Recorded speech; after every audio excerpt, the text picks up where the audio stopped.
I came here as a upper school principal and new, never having had a position before, and had the great opportunity to work with Alan Brown and with John Slifka and his wife Barbara. I do remember one thing. The first summer I was here, the school was just finishing up accreditation. And so I was here for a couple of weeks, and Alan was here a couple of weeks. And then he came to me and he said, hey, my family, we're going on a vacation for about 3 weeks. So I thought, wow, you mean I'm going to have to carry on this accreditation business? But he had everything under control and had everyone doing just exactly what they needed to do, which was no surprise to me. One of the greatest things that I have to share, I think, and I would like to share tonight, is the fact that what this school meant to my family. Alan spoke to it, Jay has already spoken to it, and so there's certainly a common theme that those of us that have been called to this place over the years for such a time as whatever that time was for us, our families, our children, our spouses were greatly affected by the others that were here. In the song that was so tremendously shared with us tonight, talked about building a wall, and Ed's comment about if the walls could talk. I can tell you that as far as our experience as a family, we rejoiced with those that rejoiced, and we grieved with those that grieved. And I kind of think that in some ways, we were building a wall.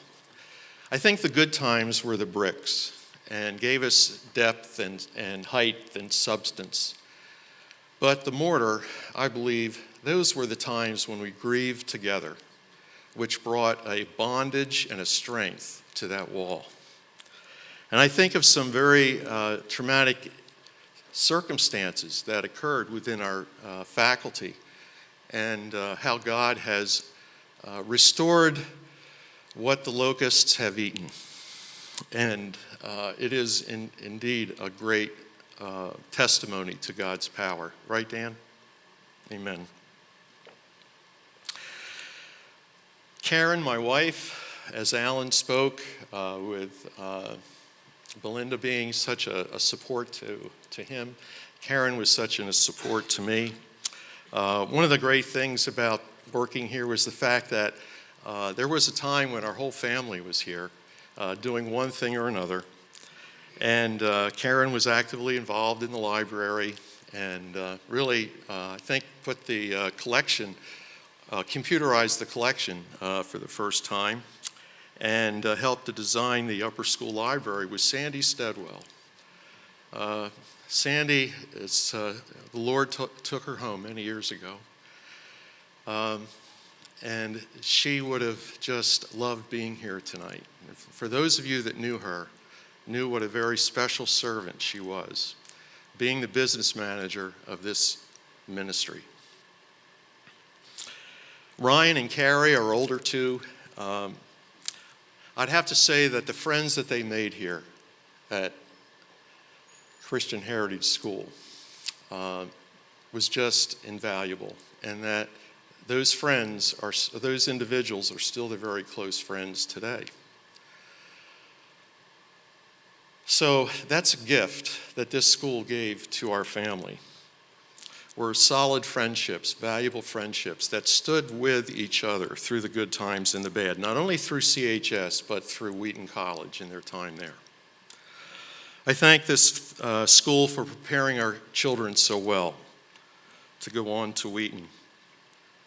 I thank them for the athletic opportunities, John, that were provided here. I remember the road trips.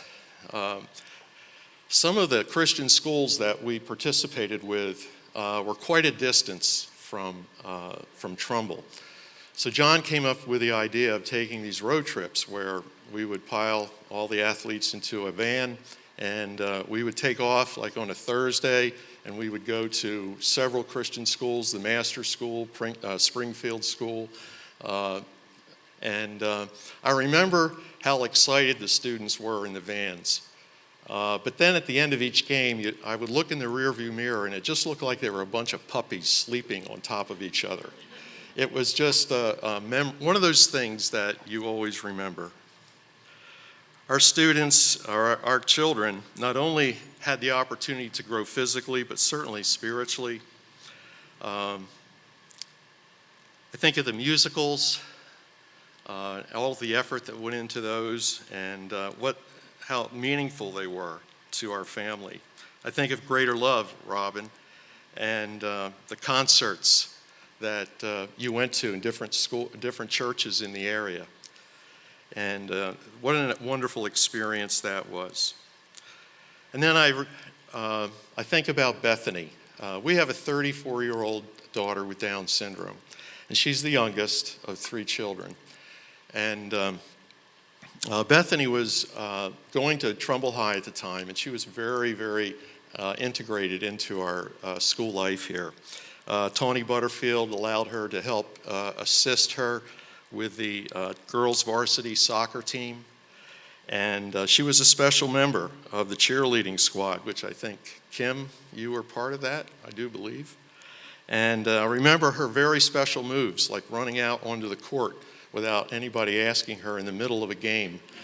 And her dad having to chase her and get a hold of her and bring her back to where she needed to be seated. And that was all taken in stride. This ministry, this school loved Bethany. And those of you that know her, you can never know just how special that is to both Karen and myself. Our 2 older kids have gone on to marry Christian men and women.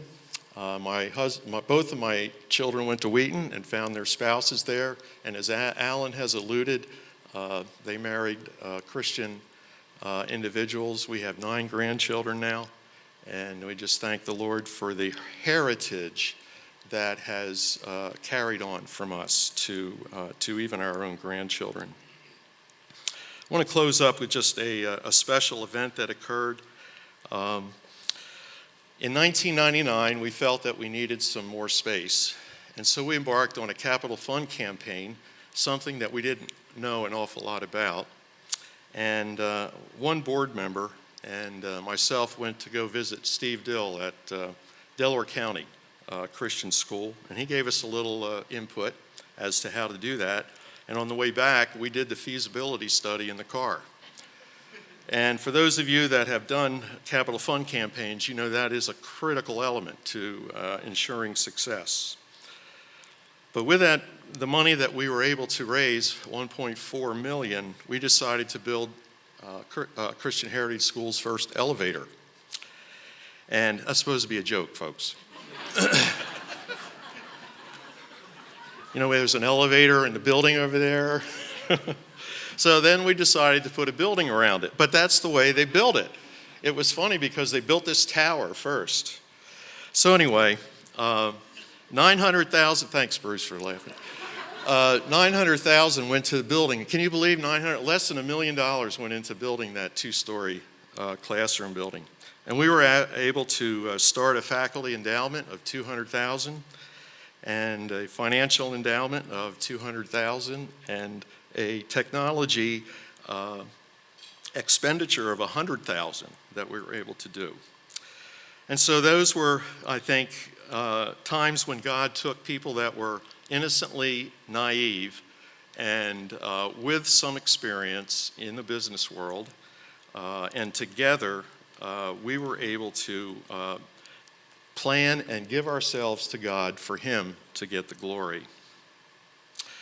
So relationships are very important, and certainly being in the midst of what God has done and continues to do here at this school. Bruce asked me to comment on one thing as I close. Why do you think Christian education matters? Well, I do think it matters. It matters a great deal. And I'd like to quote a short quote from Harry Blumiere in his book entitled The Christian Mind.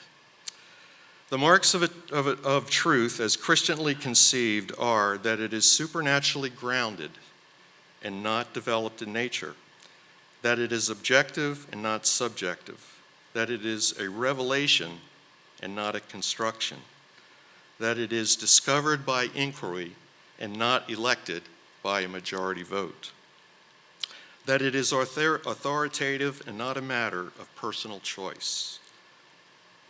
That is a message that Christian Heritage School has for 40 years conveyed to their students.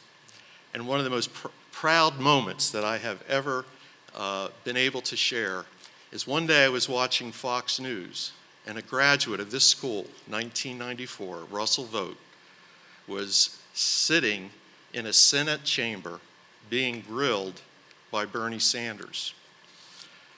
And Russell had been nominated as an undersecretary. I'm not sure it was the Treasury or what it was. Karen says yes, it was.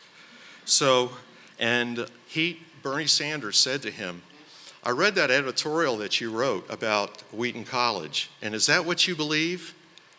And Russell Vogt said, yes, sir. That is what I believe. I'm a Christian. Jesus died for my sins. And Bernie Sanders said to him, we don't need people like you in Washington. But Russell stood his ground. He was a gentleman, and he shared his faith without hesitation. That is an example of the kind of young people that this school is sending out into a culture where presently the Christian word is being marginalized. But people like Russ and so many other alumni are making a change for the kingdom. Thank you.